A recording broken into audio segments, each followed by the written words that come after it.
80. The fair girl, nursing the young, seeks a mate. Mind monkey, guarding his master, knows a monster. We were telling you about the Bikku king, who, along with his subjects, escorted the Tang monk and his disciples out of the city.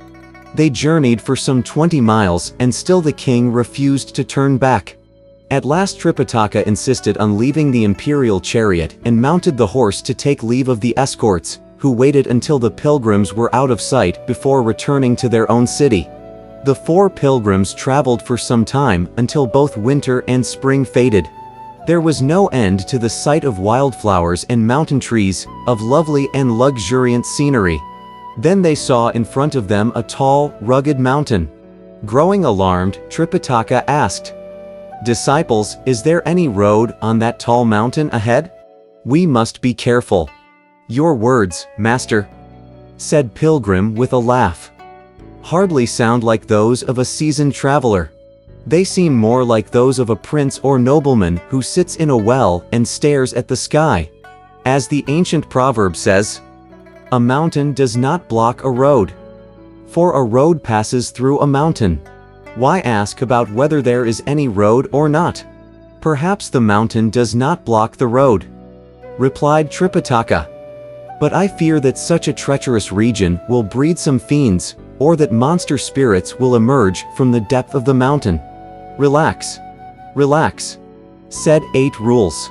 "This place is probably not too far from the region of ultimate bliss, and it's bound to be peaceful and safe." As master and disciples were thus conversing, they soon reached the base of the mountain. Taking out his golden hooped rod, Pilgrim went up a rocky ledge and called out, "Master, this is the way to go around the mountain. It's quite walkable. Come quickly. Come quickly." The elder had little choice but to banish his worry and urge the horse forward. "Second elder brother," said Sha Monk, "you tote the luggage for a while." 8 Rules accordingly took over the pole, while Sha Monk held on to the reins so that the old master could sit firmly on the carved saddle and follow Pilgrim on the main road as they headed for the mountain. What they saw on the mountain were cloud and mist shrouding the summit, and rushing torrent in the brook, fragrant flowers clogging the road, 10,000 trees both thick and dense, blue plums and white pears, green willows and red peaches. The cuckoo weeps for spring's about to leave, and swallows murmur to end the seed time rites. Rugged rocks, jade top pines, a rough mountain path, bumpy and jagged, precipitous hanging cliffs, with thickets of creepers and plants, 1,000 peaks noble like Haberd rose. Through countless ravines a grand river flows. As the old master looked leisurely at this mountain scenery, the sound of a bird singing filled him again with longing for home. He pulled the horse to a stop and called out, "Disciples, since heaven's plaque conveyed the royal decree, the rescript I took beneath brocaded screens. At Lantern Feast, the 15th, I left the east. From Emperor Tang parted as heaven from earth. Just when dragons, tigers met with wind and cloud. Master and pupils fell to horses and men. On all 12 summits of Mount Wu I've walked. When can I face my lord and see my king?" "Master," said Pilgrim, "you are always so full of longing for home that you are hardly like someone who has left home. Just relax and keep moving. Stop worrying so much.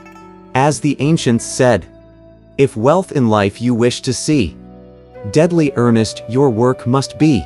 Tripitaka said, "What you say is quite right, disciple, but I wonder how much more there is of this road that leads to the western heaven." "Master," 8 Rules said, "it must be that our Buddha Tathagata is unwilling to part with those 3 baskets of scriptures. Knowing that we want to acquire them, he must have moved. If not, why is it that we just can't reach our destination?" "Stop that foolish talk," said Sha Monk. "Just follow Big Brother. Exert yourself and endure it. There'll be a day when we all arrive at our destination." As master and disciples chatted in this manner, They came upon a huge, dark pine forest. Becoming frightened, the Tang monk called out once more. "Wukong, we've just passed through a rugged mountain path. Why is it that we must face this deep, dark pine forest? We must be on guard. What's there to be afraid of?" asked Pilgrim. Tripitaka replied, "Stop talking like that. As the proverb says, you don't believe the honesty of the honest. You guard against the unkindness of the kind. You and I have gone through several pine forests, but none was as deep and wide as this one. Just look at it. Densely spread out east and west. In thick columns north and south.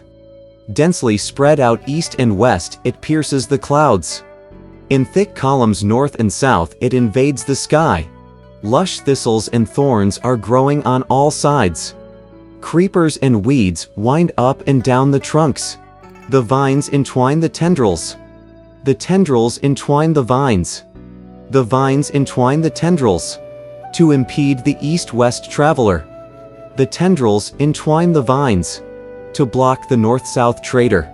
In this forest, one may spend half a year not knowing the seasons, or walk a few miles without seeing the stars. Look at those 1,000 kinds of scenery on the shady side, and 10,000 bouquets in the sunny part. There are also the millennial locust tree, the immortal juniper, the cold enduring pine, the mountain peach, the wild peony, the dry land hibiscus. In layers and clumps they pile together, so riotous that e'en gods can't portray them. You hear also 100 birds.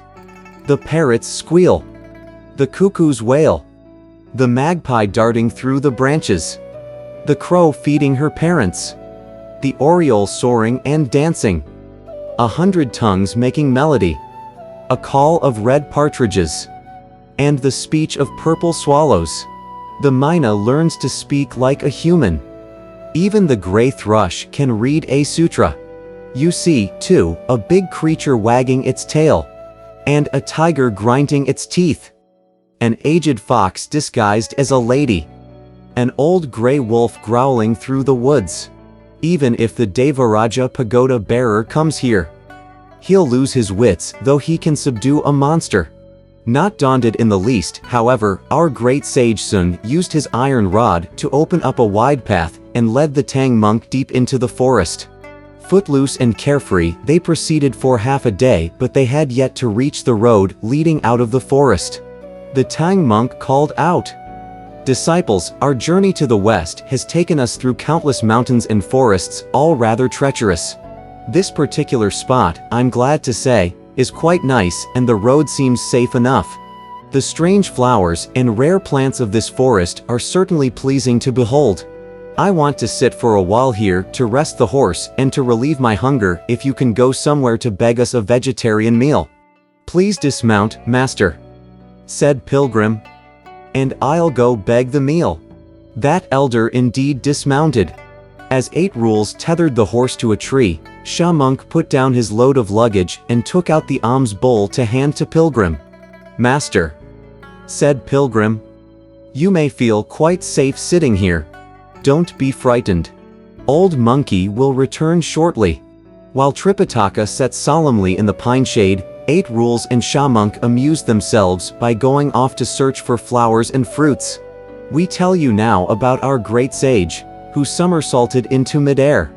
As he paused in his cloudy luminosity to look back, he saw that the pine forest was veiled by hallowed clouds and auspicious mists. So moved was he by the sight that he unwittingly blurted out, "Marvelous! Marvelous!" Why did he say that, you ask? He was giving praise to the Tang monk, you see, and recalling to himself the fact that his master was verily the incarnation of the elder gold cicada, a good man who has practiced austerities for 10 incarnations. That was why his head was surrounded by such an auspicious halo. "Consider Old Monkey," he thought to himself. "At the time when I brought great disturbance to the celestial palace 500 years ago, I toured with the clouds the 4 corners of the sea, and roamed freely the edges of heaven. I assembled various monster spirits to call myself the Great Sage, equal to heaven. Taming the tiger and subduing the dragon, I even removed our names from the register of death. My head wore a triple-decker gold crown, and my body a yellow gold cuirass. My hands held the golden hooped rod, and my feet were shod in cloud-treading shoes. Some 47,000 fiends under my command all addressed me as Venerable Father Great Sage, and that was some life I led. Now that I'm delivered from my heaven-sent calamity, I must humble myself and serve this man as his disciple. But if my master's head has the protection of such hallowed clouds and auspicious mists, he will, I suppose, end up with something good once he returns to the land of the East, and Old Monkey undoubtedly will also attain the right fruit. As he thought to himself in this manner and gave praise to his master, he caught sight of a mass of black fumes boiling up from south of the forest. Greatly startled, Pilgrim said, "There must be something perverse in those black fumes. Our 8 rules and Sha Monk can't release black fumes like that." In midair our great sage at once tried to determine where those black fumes came from, and we shall leave him for the moment. We tell you instead about Tripitaka, who was sitting in the forest with mind enlightened by the vision of the Buddha nature in all things. As he recited with utmost concentration the Mahaprana Paramita Daya Sutra, he suddenly heard a faint cry. "Save me! Save me! My goodness! My goodness!" said Tripitaka, highly astonished. Who would be crying out like that deep in the forest? It must be someone scared by tigers or wolves. Let me take a look. Rising and striding forward, the elder went by the millennial cedars and the immortal pines. He climbed over creepers and vines to take a clear look.